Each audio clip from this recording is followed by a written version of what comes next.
নমস্কার বন্ধুরা, পায়েস কিচেনে সবাইকে স্বাগত জানিয়ে শুরু করছি আমার আজকের রেসিপি।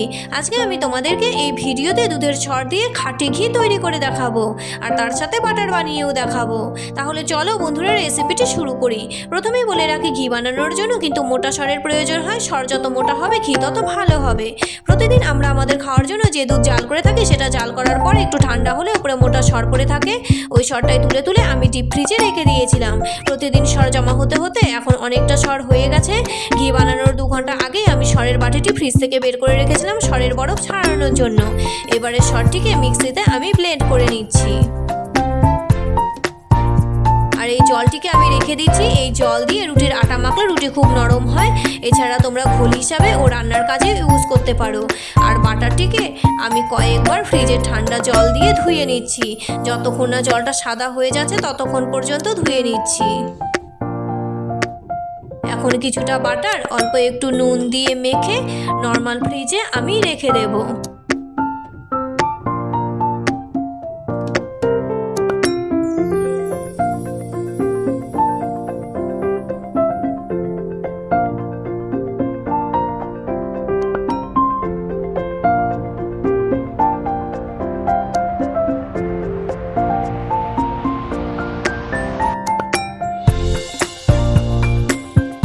এবারে বাকি বাটারটিকে আমি হাই হিটে গলিয়ে নিচ্ছি।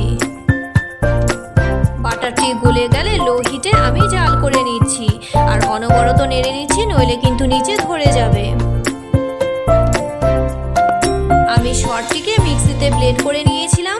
তোমরা ইলেকট্রিক বিটার অথবা হ্যান্ড বিটার, এছাড়া ডাল ঘোটানোর কাঁটা ইউজ করতে পারো।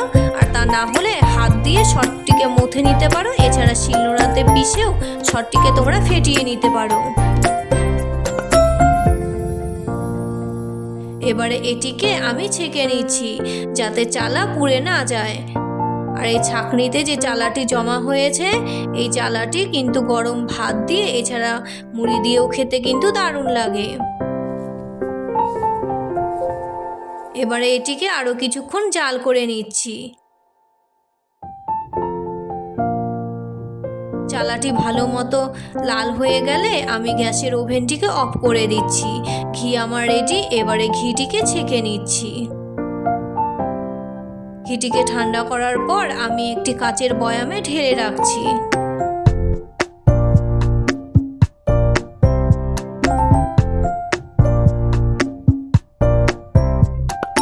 এখন ফ্রিজ থেকে বাটারটিকে বের করে নিয়েছি। দেখো বন্ধুরা, একদম দোকানের মতো বাটার কিন্তু আমার তৈরি হয়ে গেছে। তাহলে বন্ধুরা, আমার আজকের এই ঘি ও বাটারের রেসিপি তোমাদের কেমন লাগলো অবশ্যই কমেন্ট করে জানিও। ভালো লাগলে আমার এই ভিডিওতে একটি লাইক করে দিও। আজকের মতো এই পর্যন্তই। আবারও আসছি নতুন কোনো রেসিপি নিয়ে। ততক্ষণ পর্যন্ত সবাই সুস্থ থেকো, ভালো থেকো, টাটা।